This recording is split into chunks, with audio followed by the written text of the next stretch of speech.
Good evening, I'm Earl Gibbs, and welcome to Speaking of Everything. And with me for the first time on Speaking of Everything is the first Vice President of the Territorial and Executive Council of St. Martin. She's also President of the St. Martin Tourist Office, Ms. Damaseau. How are you doing, man? I'm fine, thank you. Good evening. Thank you for having me. And thank you for accepting the invitation. A lot of titles there. Yes, it is. I see you had a little hard time. Right. So it's good to have you here in the program for the first time. And so you have the title of First Vice President. Yes. Explain for my viewers who don't understand, because we don't have all of that. Yeah, right. Well, you know, on the French side, once you contest the election, you contest the election as a group.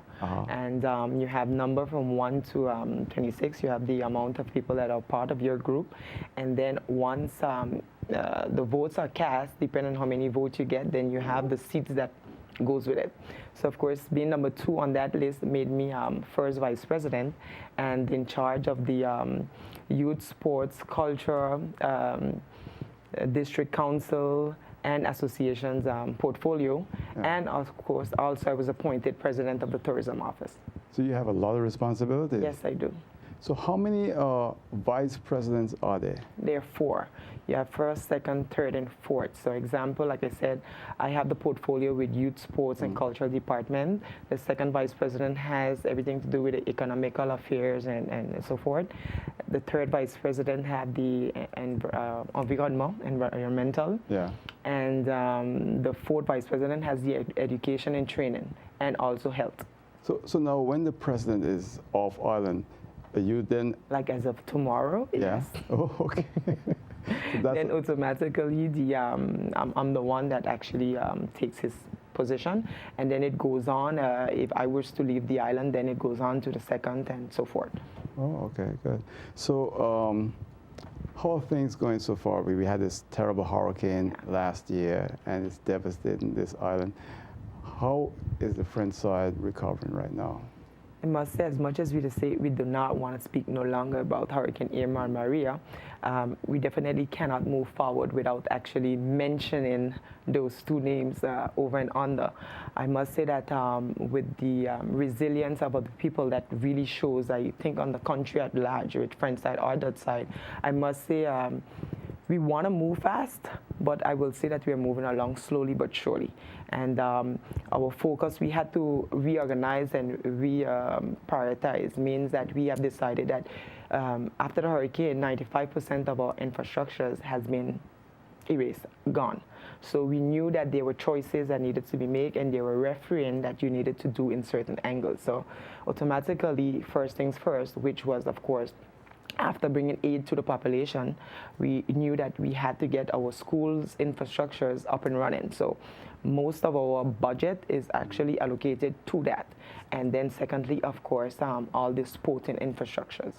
When it comes to, say, tourism now, how does it look? Because I remember one time before Irma, actually, people were saying that the French side had very little hotel rooms. Yes. Is this still the case? Yes, before Hurricane Irma, we were about 1,100, 1,200 rooms. And after the hurricane, we are down to 100, 200 rooms, about that.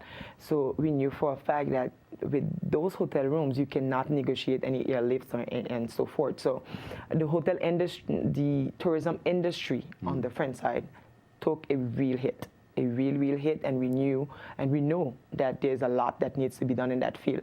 But surprisingly, and this is why a lot of people love to use the term resilience, but I know for being a St. Martiner myself, I'm not only talking French side, but even Dutch side, the true strength of our people have shown, and that resilience has definitely come forth. And the reason why I say so, instead of waiting around and waiting until these aid comes and help come, a lot of people, business owners and so forth, even hotels owners, has taken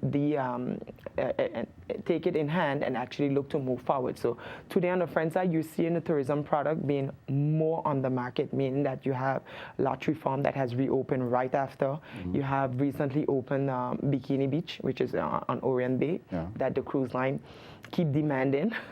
You have Cali Beach Bar, Friars Bay area. You have a lot of tourism activities and industry that is actually doing the necessary, because we cannot say that we are tourism industry and that our economy is totally based on tourism and actually have our tourism industry sit back. So again, we are moving along slowly. There's a lot of work that needs to be done, but I'm very thankful and grateful to see the work that stakeholders and partners have actually put on the table. What is quite interesting is to hear that the cruise ships are asking for Orient Beach. Yes. I was very shocked that right after the September's event, that the cruise lines, they actually came on to St. Martin and visited firsthand. And despite the damages that they saw, they were actually requesting, okay, how can we do to get us up and running, you know? And we had to be the one to be like, as much as we wanted up and running now, we can't take the chances. In the water, there still was zincs and so forth, a lot of stuff you could not see. So there was deep cleaning that needed to be done. So what we did is do the turn with them and try to give them other alternatives. But once they're a customer of our product, it was pretty difficult. But that visit on the island was done in cooperation with the Dutch side, of course. What about hotels? Are there any requests for hotels to be built on the French side? Yeah, we actually have an objective of getting more hotels and so forth, more rooms on the French side. We are also very happy to announce, we just did a press release where Riu was bought over by the group Secret, and they actually is gonna reopen that all that we knew as Riu, that hotel is actually going to open. And what was the best part in that for us? Anse Marcel? Anse Marcel was to know that the 168 employees that was actually there, the new owners bought it, but also keeping the employees. So, you know, it is good to see an advancement being made on your territory where there is new owners coming in or new hotel rooms that will open. But to know that you actually holding on to the employment also is a plus for us, I must say. You also have the only real upscale hotel on the island, which is La Semana. La Semana. And that's going to open? Yes, in December. They have also made a press release and an opening date that they are looking to open for December. So all of that was actually, every time we go on a trip or we go on these exchanges and conferences, the first thing people ask, what's going on with La Semana? What's going on with Orient Bay? What's going on with Riu? So having those information come back and see again the despite what happened in past September, that these owners were still interested in the destination was actually a breath of fresh air. There were some hotels in Sandy Ground area, right? Yeah. Are they Mercure? Yeah, they're going to be... Mercure is actually one that is already reopened. They had reopened very quick. And they actually, as you go along, keep adding rooms. But they actually had more than 100 and so forth room that was open. And they keep adding as we go along. And even making some more adjustment to their property where you'll get more tourism activities, whether it's jet ski and so forth that you can do over there. What about small guest houses? Do you all have many of those on the French side? Yes. And what we did also with these small guest houses is that we also decided to help them out. So which means in the executive council, we actually also voted a budget to help each and every one of those guest house with, let me say per room. Let's say if we say 2,000 euros per room that we're gonna give to help renovate and so that they also can reopen, but have them more structure, let's say. And did they take advantage of that? Yes. We have guest houses that are actually reopened already, and you have them that are continuing doing the necessary to see the light. I see on the internet Airbnb a lot of listings for French St. Martin. Are you all concerned about that in any way? At first, it was a concern, and the fact that we did not want it. We have to be honest. Sorry, we decided no, we did not want it any Airbnb. How can you say no now to something that is so present, that you're seeing it one way or the other? So instead of going on the opposite of it, then you actually try to structure it, and that's what we did. In November 2017, we voted our strategic plan, tourism strategic plan on a 10-year plan, and what we did before voting that, because it was not inscribed in that plan, So when we realized the demands and so forth, we actually put laws and structured that part of Airbnb and implemented it in our tourism master plan. So at least you all are not doing like New York City fighting them. You're trying to at least Makes no sense. Yeah. This makes no sense. What about villas? Are villas listed also too with the Territorial Executive Council? Well, what we have decided to do, because the villas and so forth, they've always been independent. But in this recovery phase, and we have decided to go about it differently. Instead of just focusing on the guest house or even just the hotel rooms, let's get everyone across the board. Yeah. So when we decided to get our stakeholders and everyone across the table, we knew for a fact where accommodation is concerned, we needed to get the villas, the guest house, Airbnb right now, the hotels, but also the boats that are out on the marina. Yeah. Because that's also accommodation. Exactly. And those are stuff that we never took into consideration to say, put it a part of our fleet. We just keep saying that, okay, we only have 1,000 hotel rooms, but we have more accommodation than that. And you have a demand, you have people that comes to the island and actually would look up Airbnb or would look up to stay at a villa. It all depends. They want to come on a family trip. And you have those that just want to go to the hotels they're accustomed to. So, it is, especially now, because I believe everything happens for a reason. Especially now, instead of saying that you focus just on the hotel rooms, now you have an opportunity to work along with everyone and give more, and then you can negotiate airlifts and so forth when you talk in a grand total of accommodation. And I must say that people that are staying in a villa or on a boat have much more money to spend than a timeshare person, right? That's true. That's definitely true. So we know that, example on the friend side, when we look at the guests that comes to the island, we realize we are catering to a real high-end kind of, you be careful when you say so, because people are like, yeah, but what about us?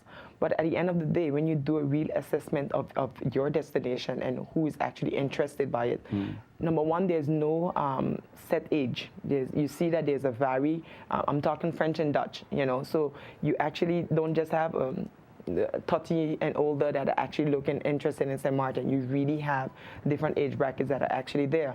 But when we did our assessment on the friend side, we realized where you really was catering to these high-end that loves to go either on the yacht, either on the boats, or even in the villas. So at the end of the day, we had no choice but to recoup all of that. And like I said, speak in terms of total of accommodation instead of just talking hotel rooms.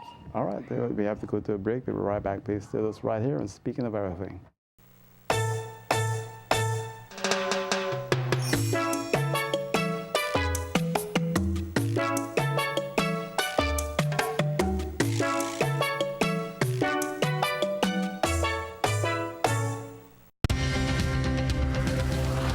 At SXM, we're taking travel and tourism to new heights.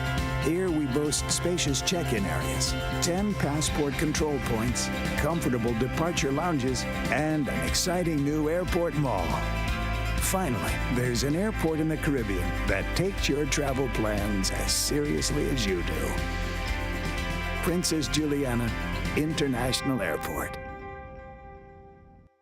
Welcome back to Speaking of Everything. I'm here speaking with the first Vice President of the Territorial and Executive Council, right? It's that. And also she's President of the St. Martin Tourist Office, and we're speaking about St. Martin French side. There's a lot of things happening on the island now, and we spoke about the accommodations and so forth. What about business in Marigot and in Grand Cause? How are they doing there? Well, if I take, Marigot will be quicker, I must say. Marigot, because we keep talking about Hurricane Irma, but the real damages that, and we all can agree to that, was actually all the break-ins and so forth that we had. So looting was really, the looting, right. the looting, sorry, I was looking for that term. That actually caused a lot of damage on the island on a whole. Because in Marigot, the problem that we had was because of these looting, so many businesses were not able to reopen right away because they really lost everything. But if you drive through Marigot now, you will see more and more businesses opening. There's even more restaurants that are even opening. There's the famous Bacchus that is specialized in their bread, a bakery that is actually will see its light on the waterfront. You have Enoch that actually changed locations from being on the by the Lolos to he took a place. So you've seen a lot of businesses that are reopening, even the West Indies Mall that opened quickly right after the hurricane. Now where Grenca's is concerned, Grenca's you're seeing more and more of the Lolos open, and there's also the Grenca's is known for its gastronomy, and you have a lot of fine cuisines and that are opening right now. But the damage that we have in Grenca's is the work that is undergoing. What we have decided to do, because the road was so badly damaged, instead of closing the road and then starting back the work, we decided since it's so damaged, let's utilize that time to run all the pipes and cords on the ground. So it is hampering. It is causing a lot of discussion and inquiry back and forth. It is for good cause. And you know what? I've learned, because I was like, why everyone don't go and just run their cords and their pipes the way they're supposed to one time? Yeah. And they said, no, it doesn't happen like that. You can't mix the wet with the dry. Exactly. Who knows? I would just put everything together. But so it is costing because the taxis and even the Hotel Grand Cars Beach Club that will actually be open in October, somewhere there, they now were concerned because a lot of people are doing the necessary to open, but it's like, hey, we need to fix the road. Fortunately, we have to be honest. We have to be honest and say that we are preparing this street for, give it the value, give it the image that it solely deserves, and this will be with putting everything on the ground once and for all. And I noticed that, especially Americans, they don't want to come to St. Martin if they can't go to the French side. Yeah. Like I said, you have them that ask for Grenca's, the Lolos, that nightlife, that strip that they have with the gastronomy, like I said.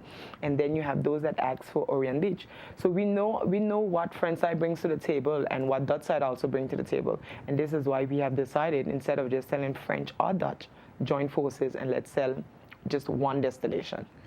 What about when you all travel abroad, say to the United States or to Europe?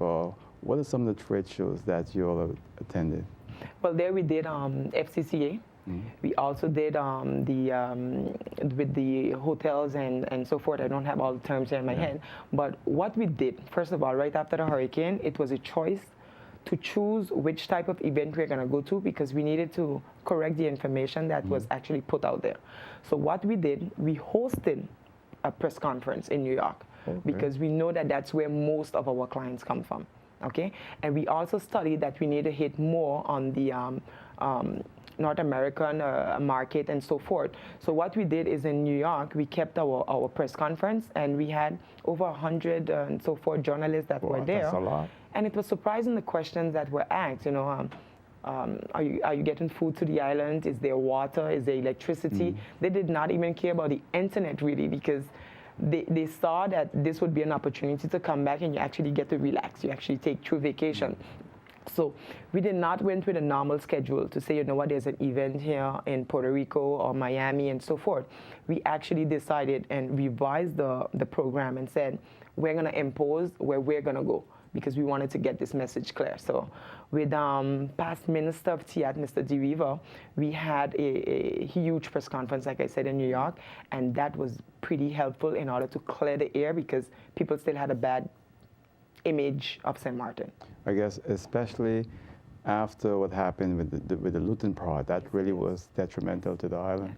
We must know that at a given time, we were unable to broadcast or even get any information of the island. Right. So of course, what people have in their mind is actually what was showcased out there. So St. Martin wipe off, there's no more, there's huge amount of deaths on the island, you know, third world. Social media. Right? Social media. And you know, that spreads so fast. Yeah. You know, in every good and every bad, we say you need to look at the good. Well, for now, after the hurricane, for people that knew nothing about St. Martin, they know about St. Martin now. No, you're right. So we got some publicity that we would never be able to pay for.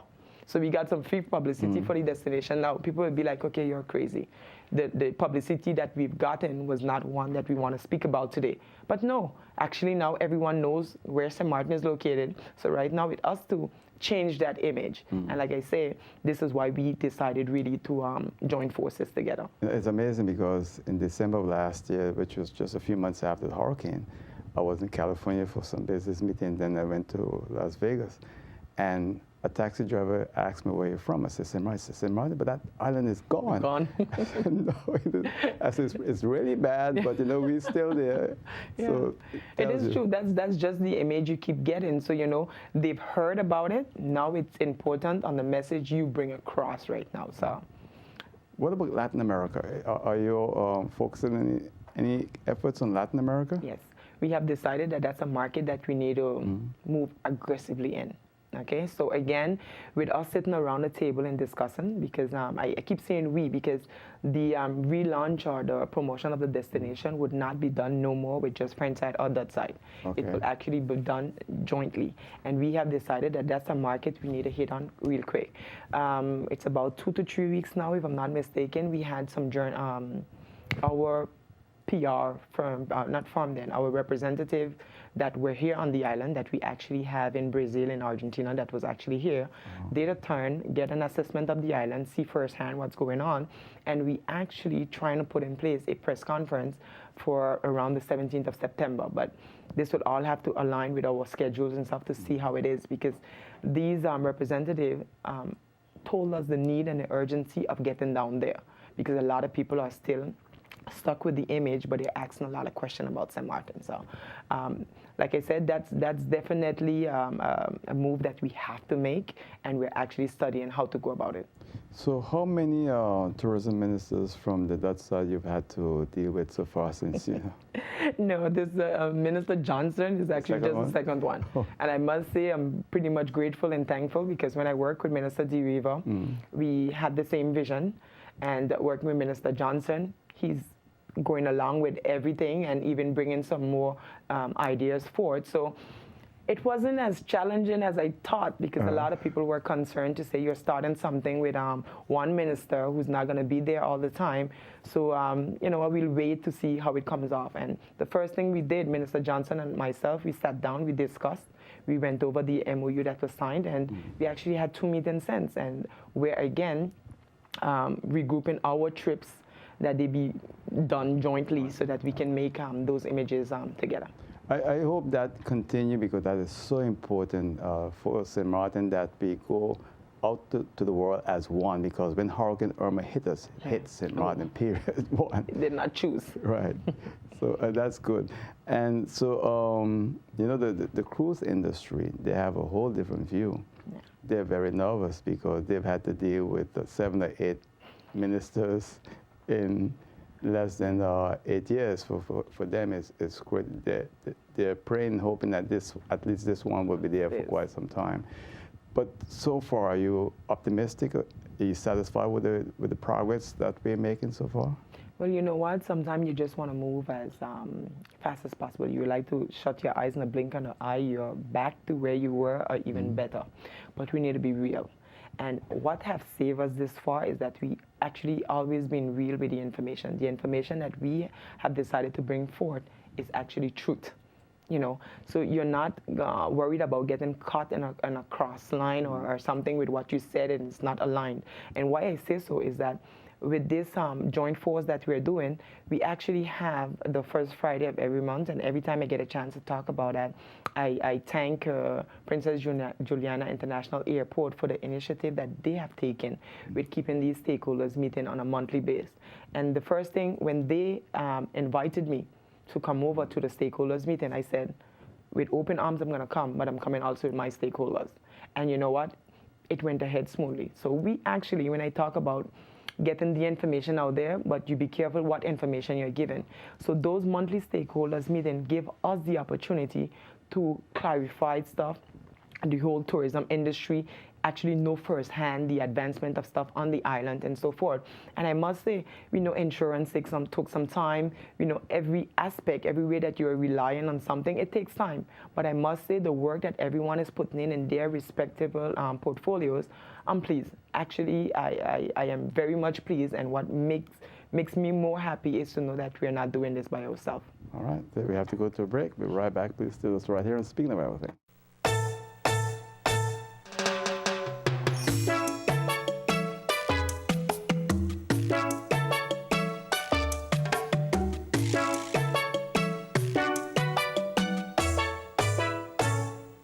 Our friend Megawati is here with tips to save you energy. 1. Turn your airco temperature up. 2. Use a ceiling fan instead. 3. Buy energy-saving products. Save some green with NVGE. Welcome back to Speaking of Everything. Looking at my time here, just have a few minutes remaining. So a lot of things are progressing on the front side, and when it comes to nightlife in Marigot, I noticed that in Phillipsburg I have the same problem, where there's not that much activity anymore. Is there any concern there? Well, what we have decided to do, instead of focusing on big trade shows on the exterior, we have decided to create our own events in-house, meaning that we focus more on local promotion, and we try that we have activities done throughout probably every month and so forth with the businesses and the associations and so forth. It is not that easy and that simple, but Marigot, for quite some time now, has not been known as the area for nightlife. We leave that for the Dutch side. Seems to be now taken over. But you know what, like I said, you have these two countries that actually complement each other. So instead of competing, I think we all should be focusing on the benefits that we all will gain out of joining forces. But I think Grand Coast is going to come back anyway. Yeah, of course. There's major plans for Grand Coast. There's even with the route to go towards the airport, we have some great project that will come and see light in 2019. I was driving by today. I think I see some work at the airport in Grand Coast. Yes, it is. They're expanding? Well, we actually purchased the extra land to have the. For now, you're seeing them cleaning and making having some work go on there. But the expansion and stuff should see it phase between now and 2020. Well, we out of time. Just have about 30 seconds. Anything you want to add in closing? No, I just want to say thank you very much for having me here.